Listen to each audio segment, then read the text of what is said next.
आज आपके समक्ष हमारे माननीय मंत्री श्री नितिन जी आपके समक्ष रखी। मैं सबसे पहले बच्चों को बहुत बहुत बधाई देना चाहता हूँ। ये पूरा कार्यक्रम आपने जो देखा वो आंगनबाड़ी की हमारी कार्यकर्ता तैयार करवाया है और बच्चों को तैयार करने में कितना परिश्रम होता है वो तो जो काम करता है उसको ही पता चलता है, हमें पता नहीं चलता है। और ये कार्यक्रम के माध्यम से हम विकसित भारत बनाने के लिए प्रयास कर रहे हैं। जब तक सभी बच्चे आंगनबाड़ी में जाए, उसका वैक्सीन हो, उसकी बीमारियां दूर हो, अभी हार्ट की बीमारी दूर करी और उसका ऑपरेशन हुआ जिसको राज्य सरकार ने कुछ दिया तो हमारा काम वही।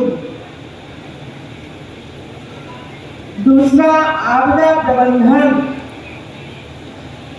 जब भी बारिश में या तो कोई कुदरती हुनर होती है, उसी समय घर बह जाता है, बाढ़ आ जाती है, परेशानियां होती है, उसको मदद करने के लिए राज्य सरकार प्रयास कर रही है। वो व्हील चेयर आपको दे दिए उनको, वो अभी वहां जाकर उनका प्रयास करेंगे सहाय करने के लिए।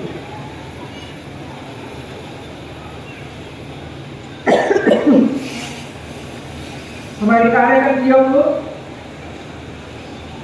कई प्रकार के साधन दिए गए।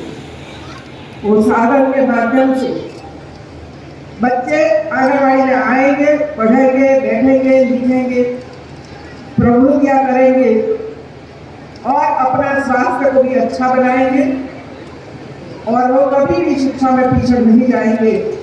इस उद्देश्य से पूरे भारत में आंगनबाड़ी में चलती है। इसमें अधिकारियों को बधाई देती हूँ।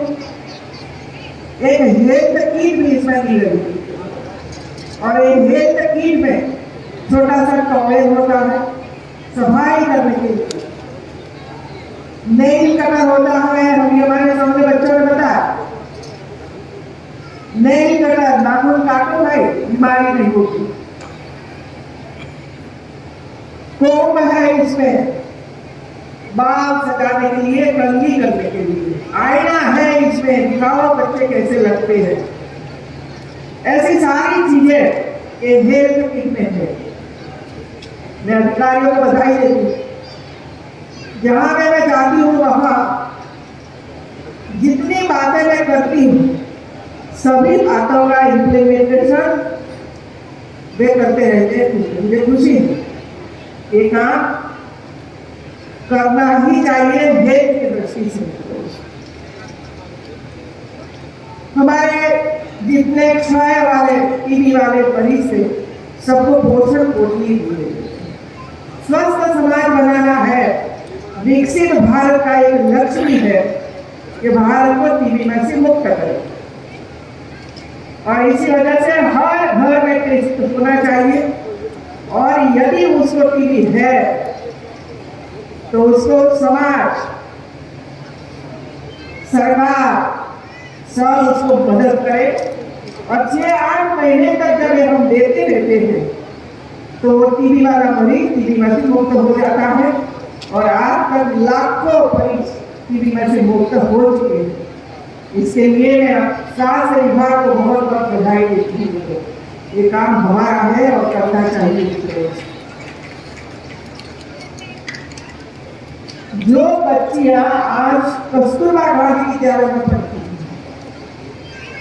मुझे याद है कि हमारी एक वाइस चांसलर मुझे मिलने के लिए आई थी राजभवन में लगभग 3 साल पहले और उसने मुझे एक बात बताई थी कि हमारे यहाँ HPV एक वैक्सीन है।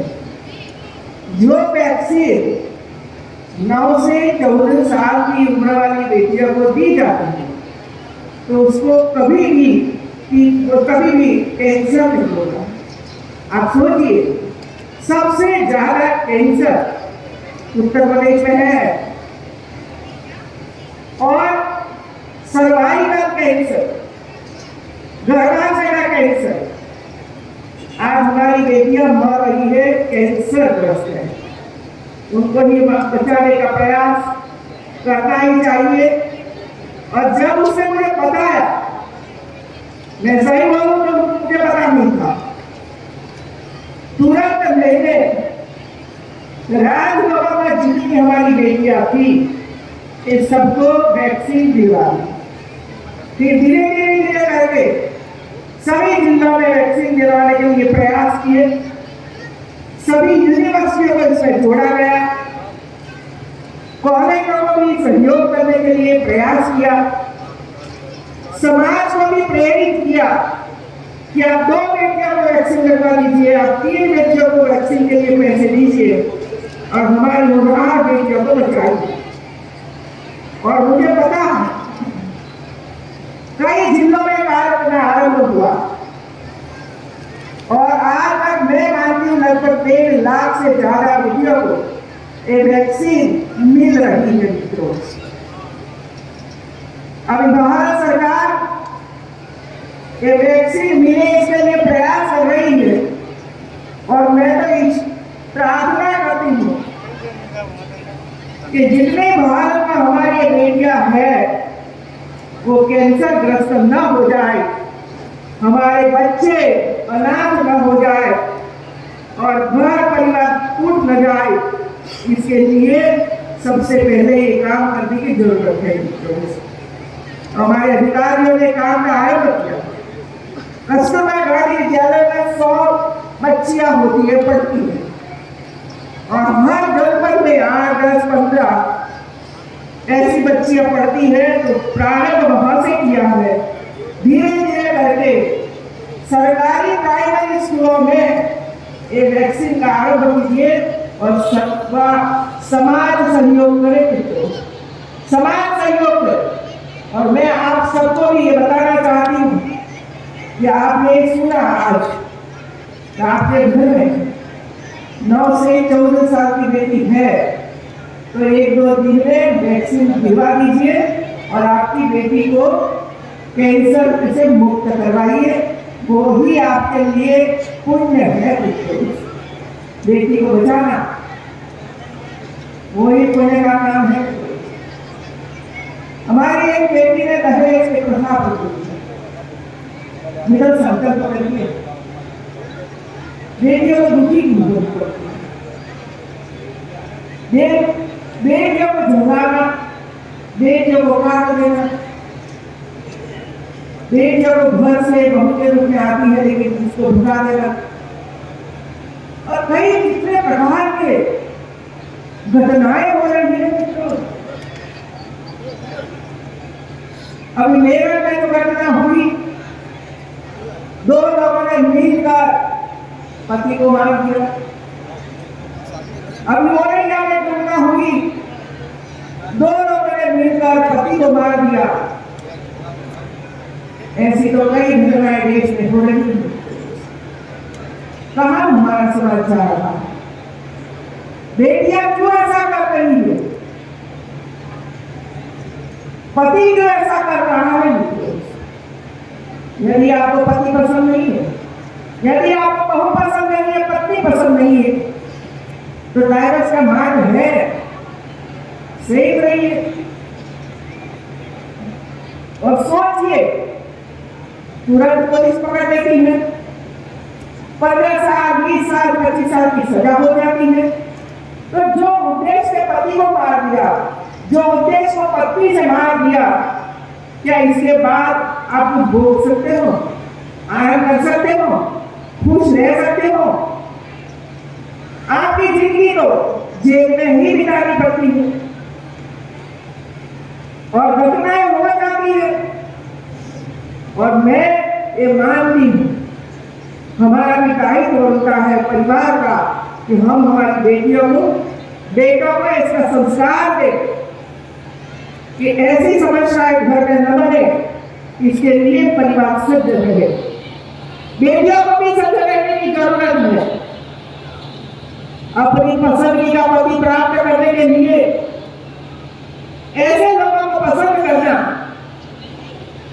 और फिर जेल में जाना, ये भी शिक्षण का एक भाग है।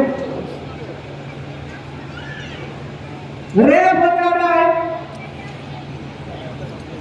क्या हमें पता नहीं लगता है कि हमारी बेटी और बेटा समाज में जाकर क्या क्या कर रहा है? रोकिए उसको, रोकिए। जो हमारी एनजीओ है वो प्रयास करे जागृति लाने के लिए। दहेज प्रथा बेटियों का अधिकार है पिताजी की संपत्ति में प्राप्त करना, लेकिन ससुराल का कोई अधिकार नहीं उसके पास कुछ मांग करना। फिर भी और मैं सभी पुलिस अधिकारियों को कहती हूँ कि कानून जो है, चाहे बाल विवाह नहीं होना चाहिए कानून है। 14 साल की उम्र वाले सभी बच्चों का शिक्षा होनी चाहिए, उसका अधिकार है शिक्षा प्राप्त करने का, वो हमारा कानून है। दहेज प्रथा पर प्रतिबंध है, ये भी हमारा कानून है। क्या हम देख करते रहेंगे किसी की हत्या हो जाए इसके बाद हम उसको पकड़े, किसी का बाल विवाह हो जाए इसके बाद उसको पकड़े? मित्रों, मैं जब इसमें आई हूँ और आज पिछले 15 दिन में मैं 9 जिलों में प्रवास किया हूँ।